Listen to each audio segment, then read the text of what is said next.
ನಮಸ್ಕಾರ ಎಲ್ಲರೂ. ಶ್ರೀವಾರಿ ನಾಲೆಡ್ಜ್ ಚಾನೆಲ್ಗೆ ಸ್ವಾಗತ. ರಾಘವೇಂದ್ರ ಸ್ವಾಮಿಗಳ ಮಹಿಮೆಯನ್ನು ಹೇಳ್ತಾ ಇದ್ದೆ. ಅದೇ ಥರ ಇವಾಗ ಇನ್ನೊಂದು ಕತೆ.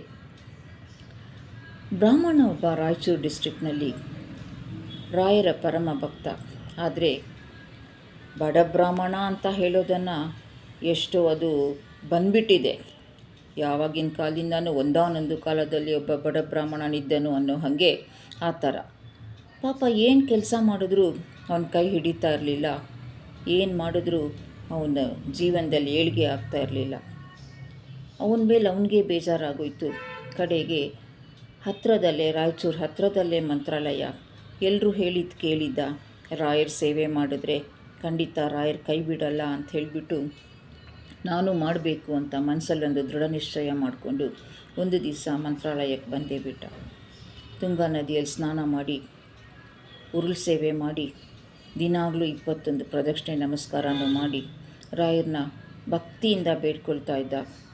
ದಾರಿದ್ರ್ಯ ನಿವಾರಣೆ ಮಾಡಬೇಕು, ಸರೀಕರಲ್ಲಿ ನಾನು ಕೂಡ ಬಾಳಬೇಕು ಅಂತ. ಹೀಗೆ ಮಾಡ್ತಾ ಮಾಡ್ತಾ ಅವನಿಗೆ ಮನೆ ಕಡೆ ನಿಜವಾಗ್ಲೂ ಮರ್ತೇ ಹೋಯಿತು, ಅಥವಾ ಮನೆಗೆ ಹೋಗಿ ಏನು ಮಾಡಬೇಕು ಅನ್ನೋದೊಂದು ಎರಡೂ ಇತ್ತು. ಒಟ್ಟಿನಲ್ಲಿ ರಾಯರ ಸೇವೆಯಲ್ಲಿ ಅವನು ತಲ್ಲೀನನಾಗ್ಬಿಟ್ಟ. ಒಂದು ದಿವಸ ಅವನಿಗೆ ಕನಸಾಯಿತು. ಒಂದು ವಟವೃಕ್ಷದ ಕೆಳಗಡೆ ರಾಯರು ಕಮಂಡ್ಲು ಹಿಡ್ಕೊಂಡು ನಿಂತಿದ್ದಾರೆ.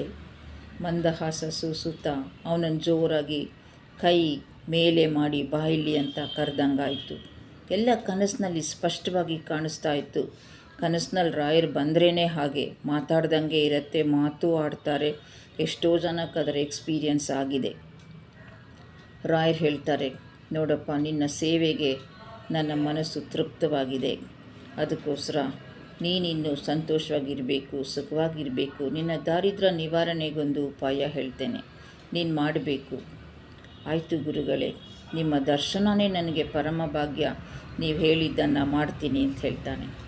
ನಾಳೆ ಬೆಳಗ್ಗೆ ದೇವಸ್ಥಾನದ ಮಠದ ಬಾಗಿಲು ತೆಗೆದ ತಕ್ಷಣ ನಿನಗೇನು ಕಾಣಿಸುತ್ತೋ ಅದನ್ನು ತೊಗೊಂಡು ಹೋಗಿಬಿಡು, ನಿಂಗೆ ಒಳ್ಳೆಯದಾಗತ್ತೆ ಅಂತ ಹೇಳಿ ಮಾಯ ಆಗಿಬಿಡ್ತಾರೆ.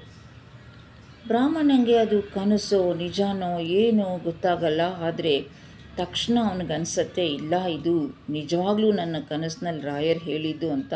ತಕ್ಷಣ ಆ ಕ್ಷಣವೇ ಎದ್ದುಬಿಟ್ಟು ಆ ದೃಶ್ಯನ ಮತ್ತೆ ಮತ್ತೆ ಜ್ಞಾಪಿಸ್ಕೊಳ್ತಾನೆ. ಇಲ್ಲ, ಇದು ರಾಯರು ಹೇಳಿದ್ದಾರೆ, ನನ್ನ ಎದುರಿಗೆ ಬಂದು ನಿಂತ್ಕೊಂಡು ಹೇಳ್ದಂಗಾಗಿದೆ ಅಂಥೇಳಿ ಮಾರನೇ ದಿನ ಬೆಳಗಿನ ಜಾವ ತುಂಗಾ ನದಿನಲ್ಲಿ ಸ್ನಾನ ಮಾಡಿ ಮತ್ತೆ ಪ್ರದಕ್ಷಿಣೆ ಹಾಕಿ ಅವತ್ತು ಮಧ್ಯಾಹ್ನನೇ ಅರ್ಚಕ್ರ ಮನೆಗೆ ಹೋಗಿ ಹೇಳ್ತಾನೆ ಅವನು, ನನಗಿಂತ ಕನಸು ಬಿದ್ದಿದೆ ಅಂತ. ಆಯ್ತಪ್ಪ, ನಾಳೆ ಬೆಳಿಗ್ಗೆ ಬಾ, ನೀನು ರಾಯರು ಹೇಳ್ದಂಗೆ ಎಲ್ಲರೂ ಸೇರಿಕೊಂಡು ನೋಡೋಣ ಏನು ಅಂತ. ಆಗ ಅರ್ಚಕರ ಆಡಳಿತ ಇತ್ತು. ಸರಿ, ಎಲ್ಲ ಅರ್ಚಕರ ಗುಂಪೇ ಅಲ್ಲಿಗೆ ಬಂತು. ಅವನು ಕೂಡ ಬಂದ. ಬಾಗಿಲು ತೆಗೆದ ತಕ್ಷಣ ಒಂದು ದೊಡ್ಡ ಘಟಸರ್ಪ ಎದುರಿಗೆ ಹೆಡೆ ಎತ್ಕೊಂಡು ನಿಂತುಬಿಡ್ತು. ಎಲ್ಲರೂ ಸ್ತಂಭೀಭೂತರಾಗೋದ್ರು. ಘಟಸರ್ಪನ ಹೆಂಗೆ ಹಿಡ್ಕೊಳ್ಳೋದು? ಆವಾಗ ಅರ್ಚಕರು ಹೇಳಿದ್ರು, ನಿಂಗೆ ರಾಯರು ಹೇಳಿದಾರಲ್ಲ, ಹಿಡ್ಕೋ, ಧೈರ್ಯ ಮಾಡಿ ಅಂತ. ಸಾಧ್ಯನೇ ಆಗಲಿಲ್ಲ, ಹಿಂದಕ್ಕೆ ಹೋಗ್ಬಿಟ್ಟ. ಆದರೆ 1-2 ನಿಮಿಷ ಆದಮೇಲೆ ಆ ಸರ್ಪ ನಿಧಾನವಾಗಿ ಹೆಡೆನ ಕೆಳಗಿಳಿಸಿ ಅದರ ಬಿಲದ ಕಡೆ ಹೋಗೋಕ್ಕೆ ಶುರು ಮಾಡ್ತು. ಬಾಲ ಮಾತ್ರ ಉಳಿದಿತ್ತು. ಆಗ ಅವನು ಬ್ರಾಹ್ಮಣ ತನ್ನ ಶಲ್ಯವನ್ನು ತೆಗೆದು ಆ ಬಾಲದ ಮೇಲೆ ಹಾಕಿ ಗಟ್ಟಿಯಾಗಿ ಹಿಡ್ಕೊಂಡ್ಬಿಟ್ಟ. ಅದೇನು ಎಷ್ಟು ಹಿಡ್ಕೊಂಡಿದ್ನೋ ಗಟ್ಟಿಯಾಗಿ, ಅದನ್ನು ಆಮೇಲೆ ನೋಡಿದಾಗ ಅದೊಂದು ಚಿನ್ನದ ತುಂಡಾಗಿತ್ತು. ಎಷ್ಟು ಸಿಗಬೇಕು ಅಂತಿತ್ತೋ, ಎಷ್ಟು ಪ್ರಾಪ್ತ ಇತ್ತೋ ಅಷ್ಟೇ ಪ್ರಾಪ್ತ. ಆದರೂ ಕೂಡ ಅವನಿಗೆ ಸಂತೋಷ ಆಯಿತು. ಅದು